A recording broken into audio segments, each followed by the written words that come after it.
നമസ്കാരം. എല്ലാവർക്കും ഒരു പുതിയ വീഡിയോയിലേക്ക് സ്വാഗതം. ഇന്ന് നമ്മൾ ഡിസ്കസ് ചെയ്യുന്നത് നമ്മളുടെ ട്രേഡിംഗ് സൈക്കോളജി സീരീസിൻ്റെ രണ്ടാമത്തെ വീഡിയോ ആണ്. അപ്പോൾ ആദ്യത്തെ വീഡിയോ നിങ്ങൾക്ക് എല്ലാവർക്കും ഇഷ്ടപ്പെട്ടു എന്ന് കരുതുന്നു. ആദ്യത്തെ വീഡിയോ കണ്ടിട്ടില്ല എന്നുണ്ടെങ്കിൽ അത് കണ്ടതിന് ശേഷം മാത്രം ഇത് കാണുക. കാരണം ഇതിനൊരു കണ്ടിന്യൂറ്റി കിട്ടിയില്ലെങ്കിൽ പിന്നെ ഇതിൽ കാര്യമില്ല. അപ്പോൾ നമ്മൾ ട്രേഡിങ്ങിലേക്ക് ആളുകൾ എങ്ങനെ വരണം? അപ്പോൾ ട്രേഡിംഗ് എന്ന് പറയുന്നത് ഒരു മൈൻഡ് ഗെയിം ആണെന്നൊക്കെ നമ്മൾ കഴിഞ്ഞ വീഡിയോയിൽ നമ്മൾ ഡിസ്കസ് ചെയ്തിട്ടുണ്ടായിരുന്നു. എന്നാൽ ഇന്ന് നമ്മൾ ഡിസ്കസ് ചെയ്യാൻ പോകുന്നത് ഒരു ചെറിയൊരു ടെക്നിക്കാണ്. ഇത് നിങ്ങൾ യൂസ് ചെയ്ത് കഴിഞ്ഞാൽ തീർച്ചയായിട്ടും നിങ്ങൾക്ക് ഓപ്ഷൻസ് ട്രേഡിംഗ് എന്നല്ല, ട്രേഡിംഗ് ഏത് സെഗ്മെൻ്റ് ആയിക്കോട്ടെ നിങ്ങൾക്ക് നല്ലൊരു വരുമാനം നേടാൻ കഴിയുന്ന ഒരു കാര്യമായിരിക്കും. അപ്പോൾ ആ ഒരു സിമ്പിൾ ടെക്നിക്കിലേക്കാണ് നമ്മളിനി പോകുന്നത്. നമുക്കറിയാം, നമ്മളെല്ലാവരും പല പല ട്രേഡിംഗ് സ്ട്രാറ്റജീസ് യൂസ് ചെയ്യുന്ന ആളുകളാണ്, അല്ലേ? ഒരുപാട് ആളുകൾക്ക് ഒരുപാട് സ്ട്രാറ്റജികൾ യൂസ് ചെയ്യുന്നവരായിരിക്കാം, അല്ലെങ്കിൽ ഒരുപാട് സ്ട്രാറ്റജികൾ അറിയുന്നവരായിരിക്കാം. ഇപ്പം നമ്മൾ യൂട്യൂബിലേക്ക് തന്നെ സെർച്ച് ചെയ്യുകയാണെങ്കിൽ ഒരുപാട് ട്രേഡിംഗ് സ്ട്രാറ്റജീസ് അവിടെ കിട്ടുന്നുണ്ട്. സാധാരണ പൊതുവേ കാണുന്ന ഒരു കാര്യം എന്താണെന്ന് വെച്ച് കഴിഞ്ഞാൽ, പല ആളുകളും യൂട്യൂബ് നോക്കി ട്രേഡിംഗ് പഠിക്കാറുണ്ട്. അത് മോശമാണെന്നൊന്നും ഞാൻ പറയുന്നില്ല. അപ്പോൾ ഈ യൂട്യൂബ് നോക്കി ട്രേഡിംഗ് പഠിക്കുന്ന ആളുകൾ പെട്ടെന്ന് ഇപ്പോൾ യൂട്യൂബിൽ നിങ്ങൾ നോക്കിക്കഴിഞ്ഞാൽ ഏറ്റവും കൂടുതൽ ട്രേഡിംഗ് റിലേറ്റഡ് ആയിട്ട് സെർച്ച് ചെയ്യുന്ന ഒരു ടേം എന്താണെന്ന് ചോദിച്ചു കഴിഞ്ഞാൽ ട്രേഡിംഗ് സ്ട്രാറ്റജി, അല്ലെങ്കിൽ ബെസ്റ്റ് ഓപ്ഷൻസ് ട്രേഡിംഗ് സ്ട്രാറ്റജി, അല്ലെങ്കിൽ ബെസ്റ്റ് ട്രേഡിംഗ് ഇൻട്രാഡേ സ്ട്രാറ്റജി, ഇങ്ങനെയുള്ള കാര്യങ്ങളാണ് യൂട്യൂബിൽ ട്രേഡിംഗ് റിലേറ്റഡ് ആയിട്ട് ഏറ്റവും കൂടുതൽ സെർച്ച് ചെയ്യപ്പെടുന്നത്. അപ്പോൾ അതിൽ നിന്ന് തന്നെ നമുക്ക് മനസ്സിലാക്കാം, ആളുകൾ ഏറ്റവും കൂടുതൽ സെർച്ച് ചെയ്യുന്നത് ഈ ഒരു കാര്യമാണ്. അപ്പോൾ പലരും ചെയ്യുന്ന ഒരു കാര്യം എന്താണെന്ന് വെച്ച് കഴിഞ്ഞാൽ, ഒരു ട്രേഡിംഗ് സ്ട്രാറ്റജി എടുക്കും, അത് വെച്ചിട്ട് ഒരു ദിവസം വർക്ക് ചെയ്യും. അപ്പോൾ അന്നത്തെ ദിവസം പ്രോഫിറ്റ് ആണെന്ന് കരുതുക. അടുത്ത ദിവസം ആ സ്ട്രാറ്റജി തന്നെ വീണ്ടും കണ്ടിന്യൂ ചെയ്യും. ചിലപ്പോൾ അന്നത്തെ ദിവസം ലോസ് ആയിരിക്കാം, തൊട്ടടുത്ത ദിവസവും ചിലപ്പോൾ അത് ലോസ് ആയിരിക്കാം. അപ്പോൾ ഉടനെ മാറ്റിയിട്ട് അടുത്ത സ്ട്രാറ്റജിയുടെ പുറകെ പോകും. ഇങ്ങനെ കണ്ടിന്യൂസ്ലി ട്രേഡേഴ്സ് സ്ട്രാറ്റജീസ് മാറ്റിക്കൊണ്ടേയിരിക്കും. ഇപ്പോൾ നിങ്ങൾക്ക് തന്നെ എൻ്റെ ചാനലിൽ തന്നെ ഒരുപാട് സ്ട്രാറ്റജീസ് ഞാൻ കൊടുത്തിട്ടുണ്ട്. ഓപ്ഷൻസ് ട്രേഡിങ്ങിന്, ഓപ്ഷൻ ബൈയിങ് റിലേറ്റഡ് ആയിട്ടുള്ള ഒരുപാട് സ്ട്രാറ്റജീസ് അവിടെ കൊടുത്തിട്ടുണ്ട്. അപ്പോൾ ഈ സ്ട്രാറ്റജി ഞാൻ വീഡിയോ ചെയ്യുമ്പോഴൊക്കെ തന്നെ അതിലൊരു കാര്യം ഞാൻ എടുത്തു പറയും. എന്താണ് പറയുന്നത്? നിങ്ങൾ ഈ സ്ട്രാറ്റജി ആദ്യം ചെയ്യേണ്ടത്, ഈ വീഡിയോ കണ്ടതിന് ശേഷം ആദ്യം ഈ സ്ട്രാറ്റജി പോയി ബാക്ക് ടെസ്റ്റ് ചെയ്യുക. അതിനുശേഷം നിങ്ങൾ കുറച്ച് നാൾ ഈ മാർക്കറ്റിൽ ഇത് വാച്ച് ചെയ്യുക. അതിനുശേഷം മാത്രമേ, അതായത് നിങ്ങൾക്കൊരു കോൺഫിഡൻസ് വന്നതിന് ശേഷം മാത്രമേ നിങ്ങളിത് അപ്ലൈ ചെയ്യാനായിട്ട് പാടുള്ളൂ. അതായത് നിങ്ങളുടെ പൈസ ഇൻവെസ്റ്റ് ചെയ്ത് നിങ്ങളുടെ നല്ല രീതിയിലുള്ള ട്രേഡിങ് ഈ സ്ട്രാറ്റജി ബേസ് ചെയ്ത് തുടങ്ങാൻ പാടുള്ളൂ എന്ന് ഞാൻ കൃത്യമായിട്ട് പറയാറുണ്ട്. പക്ഷേ പലരും അത് ചെയ്യാറില്ല. ഒരു സ്ട്രാറ്റജി കാണുമ്പോഴേ ചാടി അതെടുക്കും. അന്ന് ചിലപ്പോൾ ലോസ് ആയിരിക്കും, ഉടനെ അടുത്ത സ്ട്രാറ്റജിയുടെ പുറകെ പോകും, പിന്നെ അടുത്ത സ്ട്രാറ്റജിയുടെ പുറകെ പോകും. അങ്ങനെയല്ല ഒരു എന്താണ് പറയുക, ഒരു ട്രേഡർ ചെയ്യേണ്ടത്. നിങ്ങൾ ട്രേഡിങ്ങിനെ ഒരു സീരിയസ് ആയിട്ടുള്ള ഒരു കരിയറായിട്ട് കൊണ്ടുപോകാൻ ആഗ്രഹിക്കുന്നുണ്ട് എന്നുണ്ടെങ്കിൽ, അല്ലെങ്കിൽ നിങ്ങൾ ട്രേഡിങ്ങിൽ നിന്ന് ഒരു അഡീഷണൽ വരുമാനം നിങ്ങൾ ആഗ്രഹിക്കുന്നുണ്ടെങ്കിൽ, ഇത് സിസ്റ്റമാറ്റിക്കായിട്ട് മാത്രം ചെയ്താൽ മാത്രമേ സക്സസ് ആവുള്ളൂ. ഒരിക്കലും തോന്നുന്ന പോലെ വന്ന് എന്തെങ്കിലും അവിടെ ഇവിടെയും കുറച്ച് കാര്യങ്ങൾ പഠിച്ച് ചുമ്മാതെ ചെയ്തിട്ട് പോയി വലിയൊരു പൈസ ഉണ്ടാക്കാം എന്നൊരു മോഹം ആരുടെയെങ്കിലും മനസ്സിലുണ്ടെങ്കിൽ അങ്ങനെ ചെയ്യാൻ കഴിയുന്ന ഒരു ബിസിനസ് അല്ല ട്രേഡിംഗ് എന്ന് പറയുന്നത്. അതുകൊണ്ട് തന്നെയാണ് ഞാൻ കഴിഞ്ഞ തവണ പറഞ്ഞത്, ട്രേഡിംഗ് എന്ന് പറയുന്നത് എല്ലാവർക്കും ചെയ്യാൻ കഴിയുന്ന ഒരു ബിസിനസ് അല്ല.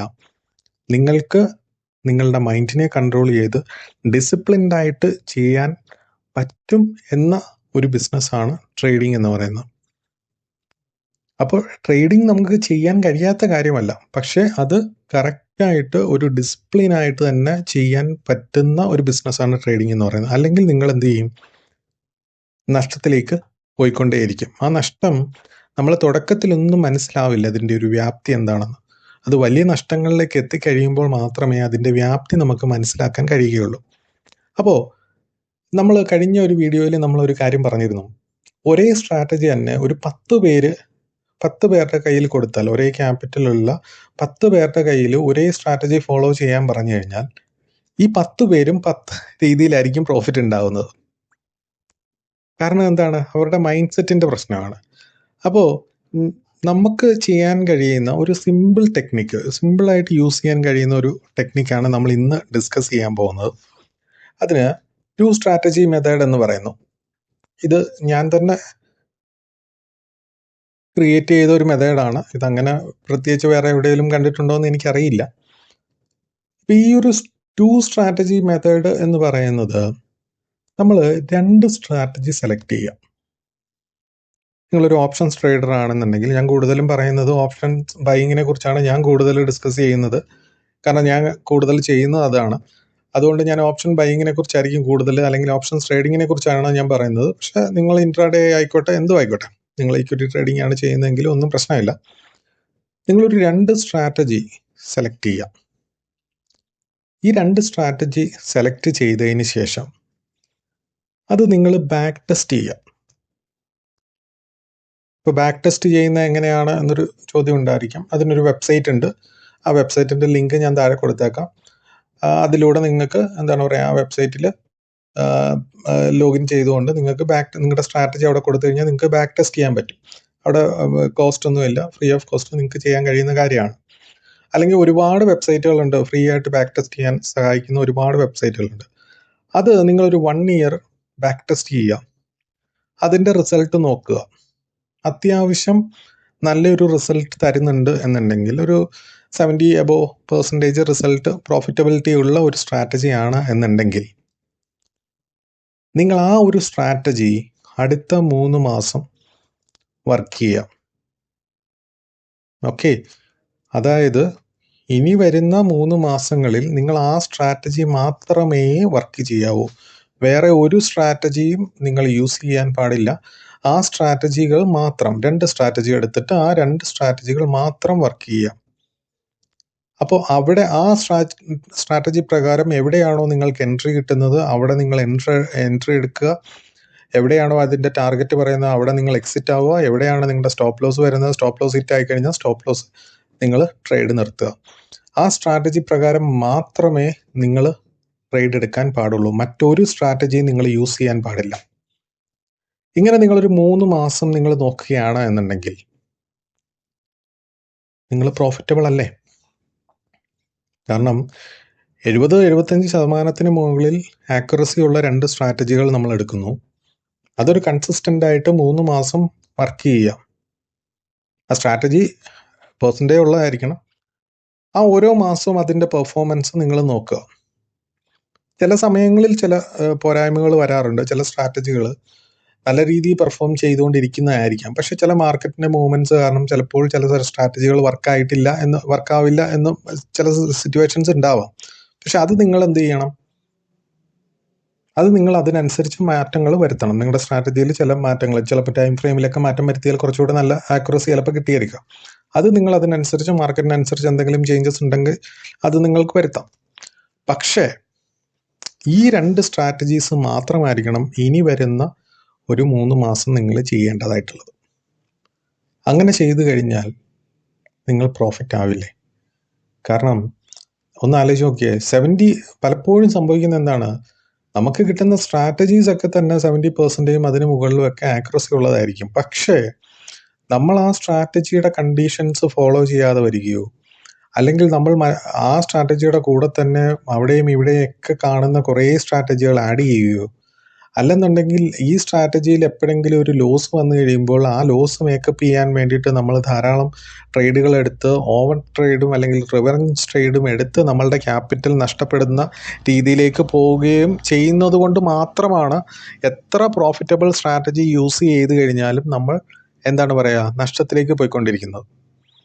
എന്നാൽ ഈ ഒരു മെത്തേഡ് നിങ്ങൾ ഫോളോ ചെയ്യുന്നതിലൂടെ നിങ്ങൾക്ക് വളരെ ഈസി ആയിട്ട് നിങ്ങളുടെ പ്രോഫിറ്റിലേക്ക് എത്താൻ കഴിയില്ലേ? അതുകൊണ്ടാണ് പറഞ്ഞത് വളരെ സിസ്റ്റമാറ്റിക് ആയിട്ട് ഒരാൾക്ക് ചെയ്യാൻ കഴിയുന്ന സിമ്പിളായിട്ടുള്ള ഒരു ടെക്നിക്കാണ് 2 സ്ട്രാറ്റജി എടുക്കുക. ഇനി നിങ്ങൾക്ക് വേണമെങ്കിൽ ഒരു സ്ട്രാറ്റജി എടുത്താലും മതി,